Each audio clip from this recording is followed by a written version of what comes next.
I'm suing my mother-in-law for what she did to my son. My boyfriend comes from this, been in the US since the Mayflower family. He's also super blonde and blue-eyed, which I never paid much attention to until I met his family. They're all really blonde, and they act like it's something they've earned. It's weird. They find a way to work into every conversation that it's so hard to go out in the sun and so hard to find clothes that look good on them because they're just so pale and blonde. In this way that makes it obvious that they're not actually complaining about it. You know what I'm talking about. All of my boyfriend's sisters went on to marry guys who look creepily just like my boyfriend and have their little blonde babies, and everyone's very happy in the family portrait. So as you might expect, they were a little miffed with my boyfriend hooked up with a New York Jew. It's me, hi, with tan skin and a bunch of dark brown curly hair. I don't look like them. I look like Oscar Isaac in a dress. His mom was always cordial to me, but there was definitely a different vibe between how she treated me and how she treats my boyfriend's brother's Claudia Schiffer knockoff girlfriend. Whatever, I didn't care. And after I got pregnant, whoops, she started being a little warmer towards me because people get excited when there's a baby in the mix. But she'd throw in a lot of little comments over the course of my pregnancy, moments where she'd just stop and sigh and say something like, I just hope he fits in with the family. I would usually just pretend I didn't know what she meant and say, oh, I'm sure he'll root for the Eagles just like you, or you know he's going to love your pot roast, or whatever. And she'd just smile kind of blandly, like she does. Well, my son was born 5 months ago,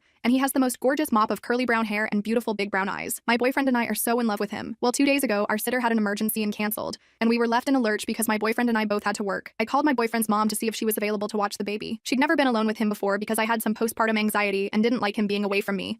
And honestly, because she'd always seemed a little cold and hands-off with my boyfriend's nieces and nephews, so I didn't think babysitting was really her thing. To my surprise, she was eager to do it, so I dropped the baby off there on my way to work. My boyfriend's shift ended before mine did, so he was going to pick him up in a few hours. Throughout the day, I got a few texts from my boyfriend's mom that the baby was doing great and having a good time. I was just about to leave work when my boyfriend called me and asked if I was on my way home. I said almost, and he said, you might want to hurry. He said he didn't want to tell me anything more over the phone, but assured me that the baby was fine. Obviously, I broke like 9,000 laws getting home as fast as I could. I ran in through the front door and my boyfriend was holding the baby, and he was blonde. Bleached out piss yellow straw dry blonde, with his beautiful curls completely destroyed and his hair sticking out in all directions like he'd been electrocuted. Worst of all was his eyebrows. They'd clearly been bleached too, and the skin around them was red and blistered. I started screaming and asked my boyfriend what the actual F had happened, and he said, my mother thought it would be a nice surprise, but she thinks maybe he had a bad reaction to it or something. I said, he had a normal reaction to bleach near his eyes. I couldn't believe that she would take her obsession with her family all looking like Northern European clones so far that she would injure my child. He was crying and clearly so uncomfortable, and I felt like the worst mother in the world for leaving him with her. I immediately took him to urgent care because I was worried about the burns that close to his eyes. They gave him an examination and said that thankfully his vision seems okay, but he definitely has chemical burns on his eyelids. My boyfriend said he was completely on my side and his mother was way out of line, but then he said, I'll talk to her. Talk to her? Number, she assaulted our child and could have blinded him. I told him that when he talks to her, he better just be telling her to lawyer up. He said if I sue his mother, he doesn't think our relationship will last. I said, there's the door.